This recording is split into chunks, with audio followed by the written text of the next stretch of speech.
ஓப்போலேருந்து Reno 14 series smart ஃபோன்ஸை இந்தியாவில் launch பண்ணுறதா இருக்காங்க. அதாவது இந்த ஃபோன் வந்து ஓப்போ ரெனோ 14 மற்றும் ரெனோ 14 ப்ரோ அப்படிங்கிற 2 ஸ்மார்ட் ஃபோனாக வரதா இருக்குது.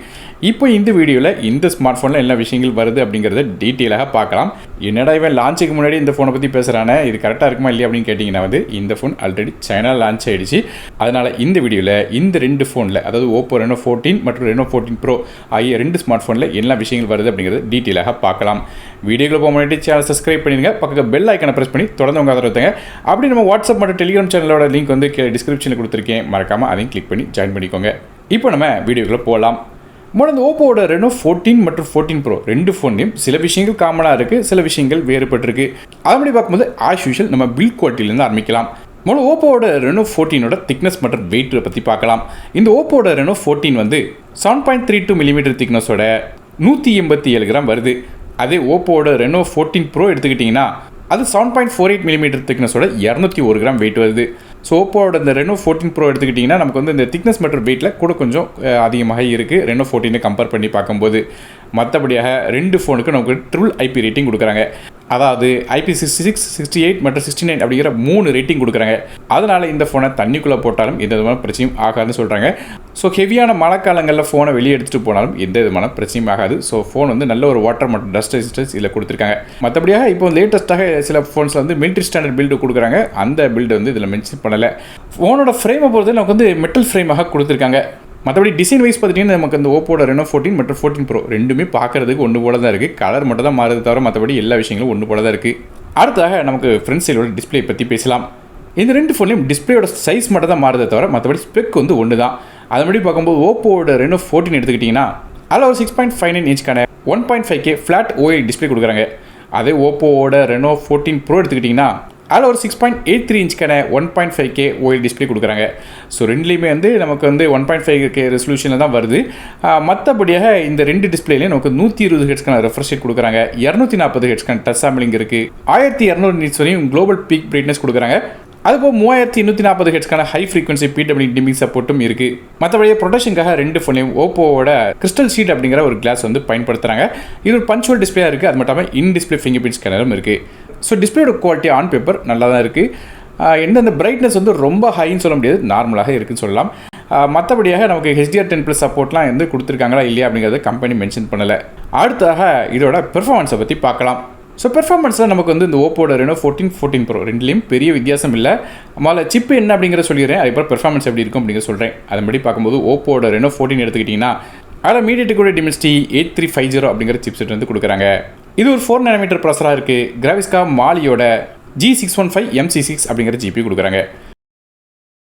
அதே ஓப்போட ரெனோ 14 ப்ரோ எடுத்துக்கிட்டிங்கன்னா அதில் மீடியாடெக்கோட Dimensity 8450 அப்படிங்கிற ஒரு 4 nm ப்ராசர் கொடுக்குறாங்க. கிராவிஸ்காக மாலியோட G720 MC7 அப்படிங்கிற GPU கொடுக்குறாங்க. இந்த GPU வந்து 1300 MHz ரெண்டாவது சொல்லியிருக்காங்க. ஸோ இந்த 2 ப்ராசரில் நமக்கு பெர்ஃபார்மன்ஸ் எப்படி இருக்கும் அப்படின்னு பார்க்க முன்னாடி இந்த ப்ராசர் ரேங்கிங்கை இப்போ நீங்கள் ஸ்க்ரீனில் பார்க்கலாம். அதில் நமக்கு மீடியாடெக்கோட Dimensity 8350 வந்து 23 ரேங்க் வருது. மார்க்குன்னு பார்க்கும்போது 173 மார்க்கும் A கிரேடும் கிடைக்குது. அதே ஓப்போட ரெனோ 14 ப்ரோவில் உள்ள மீடியாடெக் Dimensity 8450க்கு 15 ரேங்க் கிடைக்குது. மார்க்குன்னு பார்க்கும்போது 183 மார்க்கும் A கிரேடும் கிடைக்குது. அதாவது இந்த 2 சிப் செட்டும் பார்த்துட்டிங்கன்னா தெரியும் நமக்கு higher and mid and chip செட்டாக வருது. ஸோ பெர்ஃபார்மன்ஸ் பார்த்துட்டிங்கன்னா நமக்கு வந்து இந்த ஓப்போட ரெனோ 14 ப்ரோ வந்து கூட கொஞ்சம் பெட்டரான பெர்ஃபார்மன்ஸ் கிடைக்கும். மற்றபடியாக ரெண்டுமே வந்து ஹை அண்ட் சிப் செட் தான். நோட் பண்ண வேண்டிய விஷயம் கேமிங் பெர்ஃபார்மன்ஸும் சரி, அதுபோல் மல்டி டாஸ்கிங் மாதிரி எல்லா விஷயங்களுக்கும் சரி நமக்கு இந்த ஓப்போட ரெனோ 14 ப்ரோ கூட கொஞ்சம் பெட்டராக பெர்ஃபார்ம் பண்ணும். மற்றபடி ரெண்டுமே வந்து குறை சொல்கிற மாதிரி இல்லை, ரெண்டுமே நல்ல சிப் தான். ரொம்ப ஒன்றும் நமக்கு வந்து வித்தியாசம் இல்லைனாலும் நமக்கு வந்து ரெண்டையும் கம்பேர் பண்ணி பார்த்தோன்னா ஓப்போட ரெனோ 14 ப்ரோ கூட கொஞ்சம் பெட்டராக இருக்கும். மற்றபடி ஓப்போட ரெனோ 14 நல்ல சிப் தான் கொடுத்துருக்காங்க. ஸோ 2 ஃபோன்லையும் நமக்கு வந்து ஹை கிராஃபிக்ஸ் கேம்ஸ்லாம் விளாட முடியும், ஹெவி செட்டிங்ஸ்லாம் வச்சு. ஸோ பெர்ஃபார்மன்ஸில் 2 ஃபோன்லையும் குறை சொல்ல முடியாது. இந்த 2 ஃபோன்லையும் நமக்கு வந்து நானோ கிறிஸ்டல் ஹீட் சிங்க் அப்படிங்கிற ஒரு வேப்பர் கூலிங் சேம்பர் கொடுக்குறாங்க. அதாவது இதுக்கு முன்னாடி இந்த மாடலை கம்பேர் பண்ணி பார்க்கும்போது 3 மடங்கு அதோட தெர்மல் கண்டக்டிவிட்டி இதில் நல்லா இருக்கும்னு சொல்கிறாங்க. அதாவது ஹீட்டிங் வந்து ரொம்ப கம்மியாக இருக்கும்னு சொல்கிறாங்க. அடுத்த ரேம் மற்றும் இன்டர்னல் ஸ்டோரேஜ் பற்றி பார்க்கலாம். நமக்கு வந்து சைனாவில் இந்த ஃபோன் வந்து 12GB RAM கான்ஃபிகரேஷன் தான் ஆரம்பிக்குது. அப்படி வந்து 16GB RAM வரையும் போகுது. அதே ஸ்டோரேஜ்னு பார்த்தீங்கன்னா 256, 512 மற்றும் 1TB அப்படிங்கிற மாதிரி ஸ்டோரேஜ் கான்ஃபிகரேஷன் லான்ச் பண்ணியிருக்காங்க. இப்போ நீங்கள் ஸ்க்ரீனில் பார்க்குற மாதிரி.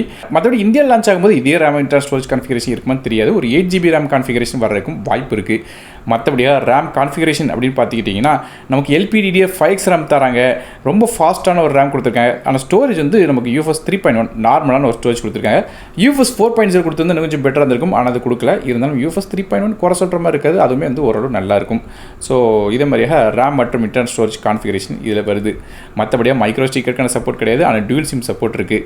ஃபோனோட OS பற்றி பேசுவோம். இந்த ஃபோன் Android 15 பேஸ் பண்ண ColorOS 15 அப்படிங்கிற OSல ரன் ஆகுது. அப்டேட்ஸை பற்றி கம்பெனி கிளியராக மென்ஷன் பண்ணல, ஆனால் எப்படி பார்த்தாலும் மினிமம் வந்து நமக்கு 2 to 3 வருடத்துக்கான அப்டேட்ஸ் வர்றதுக்கான வாய்ப்பு இருக்குது. அடுத்தாக ஃபோனோட கேமராஸ் பற்றி பார்க்கலாம். இந்த கேமரா பற்றி பேச முன்னாடி அதை மட்டும் ஒரே ஒரு விஷயம் சொல்லி ஆகணும். போன வருடம் வந்து நமக்கு ஓப்போட Reno 13 சீரிஸில் வந்து சைனாவில் வந்து முதல்ல லான்ச் பண்ணிவிட்டு அதுக்கப்புறம் இந்தியாவில் லான்ச் பண்ணாங்க. ஆனால் இந்தியாவில் லான்ச் பண்ணும்போது இந்த சென்சார்ஸ் எல்லாம் மாற்றிட்டாங்க. மற்றபடி மெகா பிக்சல் கவுண்ட் அதே தான் இருந்துச்சு. அதே மாதிரி தான் இந்த இடம் வந்து பண்ணுறதுக்கான வாய்ப்பு இருக்குது. ஆனால் இப்போ என்ன சென்சார் பயன்படுத்துகிறாங்க அப்படிங்கிறது கம்பெனி கிளியராக மென்ஷன் பண்ணல. ஆனால் எவ்வளோ மெகா பிக்சல் கவுண்ட் இருக்குது அப்படிங்கிறது மட்டும் கம்பெனி சொல்லிட்டாங்க. அதை மட்டும் பார்க்கும்போது ஓப்போட Reno 14 மற்றும் 14 Pro ரெண்டுலேயுமே பேக் சைடில் 3 கேமரா தான் இருக்குது. இந்த 3 கேமராவில் மொதல் கேமரா, 3வது கேமரா காமனான கேமரா இருக்குது. ஓப்போட Reno 14 மற்றும் 14 Proவில் காமனான கேமரா. இந்த 2வது கேமரா மட்டும் மாறுது. அப்படி பார்க்கும்போது மொதல் கேமரா ஒரு 50 மெகாபிக்சலுக்கான ரியர் ஃபேசிங் கேமரா தராங்க. இது f1.8 அப்பச்சலாக இருக்குது. ஆப்டிகல் இமேஜ் ஸ்டெபிலிட்டி சப்போர்ட் இருக்குது. மற்றபடியாக 2வது கேமரா எடுத்துட்டிங்கன்னா ஓப்போட Reno 14ல் ஒரு 8 மெகாபிக்சலுக்கான அல்ட்ரா வைட் சென்சர் கொடுக்குறாங்க. இது f2.2 அப்பச்சல வருது. இதுக்கு வந்து ஆப்டிகல் இமேஜ் ஸ்டெபிலிட்டி சப்போர்ட் கொடுக்கல.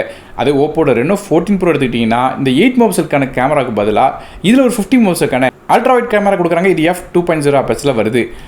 நமக்கு இந்த கேமராவோட ஃபீல்ட் ஆஃப் வியூன்னு பார்க்கும்போது 114 டிகிரிஸில் வந்து கேப்சர் பண்ணுது. அதே ஓப்போட Reno 14 எடுத்துக்கிட்டிங்கன்னா நமக்கு 112 டிகிரிஸ் வரையும் கேப்சர் பண்ணும். மற்றபடியாக 3வது கேமரா 2 ஃபோனுக்கு காமனான கேமரா தான் இருக்குது. ஒரு 50 மெகாபிக்சலுக்கான 3.5x பெரிஸ்கோப் கேமரா கொடுக்குறாங்க. இது சாம்சங்கோட JN5 அப்படிங்கிற சென்சர் கொடுத்துருக்காங்க. ஆப்டிகல் இமேஜ் ஸ்டெபிலைசேஷன் இந்த 3வது கேமரா கொடுத்துருக்காங்க. ஆப்பர்ச்சரை பொறுத்தவரைக்கும் இது வந்து f2.8 ஆப்பர்ச்சராக இருக்குது. இதே மாதிரியே அந்த 3வது கேமரா பயன்படுத்தி டிஸ்டன்ஸில் உள்ள ஷார்ட்ஸ் வந்து ஃபோட்டோஸ் வந்து எடுக்கலாம். மற்றபடி மொதல் கேமராவில் 4K ஃபுட்டேஜ் வந்து 60 ஃப்ரேம்/செகண்ட் வரையும் கேப்சர் பண்ணலாம். அடுத்த செல்ஃபி கேமரா பற்றி பேசலாம். ஃப்ரண்ட்ஸில் 2 ஃபோனையும் காமனான கேமரா தான் இருக்குது. அதாவது செல்ஃபிக்காக ஒரு 50 மெகாபிக்சலுக்கான ஃப்ரண்ட் ஃபேசிங் கேமரா தராங்க. இது f2.0 அப்பச்சல வருது. இதுவுமே சாம்சங்கோட JN5 அப்படிங்கிற சென்சார் தான் பயன்படுத்தியிருக்காங்க. அதாவது பேக் சைடில் 3வது கேமராவுக்கு வந்து இந்த பெரிஸ்கோப் கேமராவுக்கு என்ன சென்சார் பயன்படுத்துகிறாங்களோ அதே தான் செல்ஃபி கேமராவுக்கும் பயன்படுத்தியிருக்காங்க. மற்றபடி இந்த ஃப்ரண்ட் சைடில் ஒரு செல்ஃபி கேமராவில் நமக்கு வந்து 4K ஃபுட்டேஜ் 60 ஃப்ரேம்/செகண்ட் வரைக்கும் கேப்சர் பண்ணலாம். ஸோ இந்த மாதிரி கேமராவில் ஒரு சூப்பரான சென்சர்ஸ் வந்து இந்த ஃபோனில் கொடுத்துருக்காங்க. மற்றபடியாக இந்த 2 ஃபோனிலும் இன்ஃப்ராரெட் சென்சர் இருக்குது. அதாவது உங்கள் வீட்டில் உள்ள டிவியாக இருக்கட்டும், இல்லைனா வந்து ஏசியாக இருக்கட்டும், அது மாதிரி எல்லா டிவைஸையும் நீங்கள் வந்து ஸ்மார்ட் ஃபோன் மூலமாக கண்ட்ரோல் பண்ணலாம். ஸோ ரிமோட் கண்ட்ரோல் ஃபீச்சரும் இதில் இருக்குது. மற்றபடி ஆடியோஸ்னு பார்க்கும்போது இந்த ஃபோனில் ஸ்டீரியோ ஸ்பீக்கர் கொடுக்குறாங்க. இது வந்து USB Type-C ஆடியோவாக வருது. அதுவே நெட்வொர்க்ஸை பற்றி பார்க்கலாம். இந்த ஃபோனில் நமக்கு 5Gக்கான SANC சப்போர்ட் தராங்க. டியூல் 4Gக்கான VoLTE, Wi-Fi 6, Bluetooth 5.4, GPS மாதிரியான விஷயங்கள் தராங்க. NFC இதில் கொடுக்கல.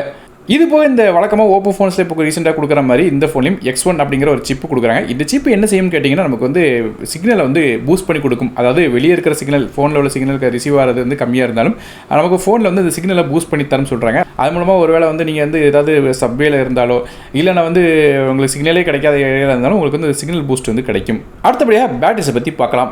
பேட்டரிஸ்லையும் 2 ஃபோன்லையும் ஒரு வித்தியாசம் இருக்குது. அப்படி பார்க்கும்போது முதல்ல ஓப்போட Reno 14 எடுத்துக்கிட்டிங்கன்னா அதில் ஒரு 6000 mAh பேட்டரி கொடுக்குறாங்க. அதே ஓப்போட Reno 14 Pro எடுத்துக்கிட்டிங்கன்னா அதில் 6200 mAh பேட்டரி கொடுக்குறாங்க. அதாவது ஓப்போட Reno 14 Proவில் நமக்கு எக்ஸ்ட்ராவாக ஒரு 200 mAh பேட்டரி மட்டும் இந்த கெப்பாசிட்டி வந்து கூடுது. மற்றபடியாக 2 ஃபோன்லையும் நமக்கு வந்து 80 வாட்க்கான வயர்டு ஃபாஸ்ட் சார்ஜிங் சப்போர்ட் கொடுக்குறாங்க. இந்த ஓப்போட Reno 14 எடுத்துக்கிட்டிங்கன்னா நமக்கு வந்து வயர்லெஸ் சார்ஜிங் கிடையாது. அதுவே வந்து ஓப்போட Reno 14 Pro எடுத்துக்கிட்டிங்கன்னா அதில் வயர்லெஸ் சார்ஜிங் இருக்குது. அதாவது 50 வாட்க்கான ஏர்வுக் ஃபாஸ்ட் சார்ஜிங் சப்போர்ட் கொடுக்குறாங்க. இதை மாதிரியாக நமக்கு வந்து இந்த 2 ஃபோன்லேயும் சில வித்தியாசம் இருக்குது. அடுத்ததாக கலர்ஸை பற்றி பார்க்கலாம். ஓப்போட Reno 14 எடுத்துக்கிட்டிங்கன்னா அது வந்து நமக்கு வந்து ரீஃப் பிளாக், பைனிலா கிரீன் மற்றும் மெர்மைட் அப்படிங்கிற கலர்ஸில் வருது. அதே ஓப்போட Reno 14 Pro எடுத்துக்கிட்டிங்கன்னா அது ரீஃப் பிளாக், காலா லில்லி பர்பிள் மற்றும் மெர்மைட் அப்படிங்கிற 3 கலர்ஸில் வருது. கடைசியாக இந்த ஃபோனோட விலையை பற்றி பார்க்கலாம். போனோட ஓப்போட Reno 13 எடுத்துக்கிட்டிங்கன்னா அந்த ஃபோனோட விலை வந்து கிட்டத்தட்ட 37,999 அப்படிங்கிற ப்ரைஸிங்கில் லான்ச் பண்ணியிருந்தாங்க. அதே ஓப்போட Reno 13 Pro எடுத்துக்கிட்டிங்கன்னா அது 49,999 அப்படிங்கிற ப்ரைஸிங் லான்ச் பண்ணியிருந்தாங்க. ஸோ இந்த வருடம் லான்ச் பண்ண இந்த ஓப்போட Reno 14 சீரிஸோட சைனீஸ் ப்ரைஸிங் இப்போ நீங்கள் ஸ்க்ரீனில் பார்க்கலாம். ஸோ எப்படி பார்த்தாலும் இப்போ கன்வெர்ட் பண்ணி பார்த்தோம்னா கண்டிப்பாக இந்தியாவுக்கு வரும்போது இந்த ஓப்போட Reno 14 வந்து கிட்டத்தட்ட 40,000 அப்படிங்கிற ப்ரைஸிங்கில் இருக்கும். அதே ஓப்போட Reno 14 Pro எடுத்துக்கிட்டிங்கன்னா ஒரு 40,000 50,000 ப்ரைஸிங்க்கு வர்றதுக்கான வாய்ப்பு இருக்குது. ஸோ எப்படி பார்த்தாலும் ஸ்பெக்ஸ் வைஸ் பார்க்கும்போது இந்த 2 ஃபோன்லையும் என்ன வித்தியாசம் அப்படிங்கிறத இப்போ நான் சொல்லிடுறேன். அதாவது ஸ்க்ரீன் சைஸ் மட்டும் கொஞ்சம் மாறுது ஓப்போட Reno 14 Proக்கு. மற்றபடி ஸ்பெக்லாம் ஒன்று தான். சிப்செட்டும் கொஞ்சம் மாறுது. Reno 14 வந்து 8350 அப்படிங்கிற சிப்செட் வந்து பயன்படுத்தியிருந்தாங்க. அதே Reno 14 Pro எடுத்துக்கிட்டிங்கன்னா அது 8450 அப்படிங்கிற சிப்செட் வந்து பயன்படுத்துகிறாங்க. மற்றபடியாக ரெண்டு ஃபோன்லேயும் பேக் சைடில் அதாவது ரெனோ 14 8 மெகாபிக்சலுக்கான கேமரா பயன்படுத்துறாங்க. 14 ப்ரோ எடுத்துக்கிட்டிங்கன்னா அதில் 50 மெகாபிக்சலுக்கான அல்ட்ரா வைட் கேமரா பயன்படுத்துறாங்க. பேட்டரிஸ்லேயும் வந்து ஒரு 200 mAh மட்டும் தான் நமக்கு வந்து ஓப்போட ரெனோ 14 ப்ரோவில் கூடுது. அதுபோக வயர்லெஸ் சார்ஜிங் எக்ஸ்ட்ராவாக கொடுக்குறாங்க. மற்றபடியாக ஓவரலாக பார்க்கும்போது ரெண்டு ஃபோனும் பெரிய லெவலில் வித்தியாசம் இல்லை. இதில் நோட் பண்ண வேண்டிய விஷயம் என்ன கேட்டிங்கன்னா, ரெண்டு ஃபோனும் இந்த கேமரா சென்சர் மட்டும் மாறுறதுக்கான வாய்ப்பு இருக்குது. அது சைனாவில் உள்ள கேமரா வந்து வேறு சென்சர் பயன்படுத்தியிருப்பாங்க. இந்தியாவுக்கு வரும்போது இந்த கேமரா சென்சர் மட்டும் மாறுறதுக்கு வாய்ப்பு இருக்குது. ஸோ எப்படி பார்த்தாலும் ஒரு டீசென்டான ஸ்மார்ட் ஃபோனாக இருக்குது இந்த ஓப்போட ரெனோ 14 சீரிஸ். ஒருவேளை இந்தியாவில் லான்ச் ஆனதுக்கப்புறம் நான் சொன்ன ஸ்பெக்ஸில் ஏதாவது வித்தியாசம் இருந்தாலோ இல்லை வந்து என்ன ப்ரைஸிங் அப்படிங்கிறத பற்றி டீட்டெயில் தெரிஞ்சாலோ வந்து அதை பற்றி கீழே கமெண்ட் செக்ஷனில் லான்ச்சுக்கு அப்புறம் மென்ஷன் பண்ணுறேன். ஸோ நீங்கள் மறக்காமல் கீழே வந்து கமெண்ட் செக்ஷனை செக் பண்ணி பார்த்துக்கோங்க லான்ச்சுக்கு அப்புறம். ஸோ நீங்கள் இந்த ஓப்போட ரெனோ 14 சீரிஸை பற்றி என்ன நினைக்கிறீங்க அப்படிங்கிறத கீழே கமெண்ட் செக்ஷன் மென்ஷன் பண்ணுங்கள். வீடியோ பிடிச்சா ஒரு லைக் கொடுத்துருங்க, உங்கள் ஃப்ரெண்ட்ஸ் மற்றும் ஃபேமிலிக்கு ஷேர் பண்ணி விடுங்க. நானும் டெக்கி தமிழுக்காக மற்றபடி சந்திக்கிறேன். நன்றி, வணக்கம்.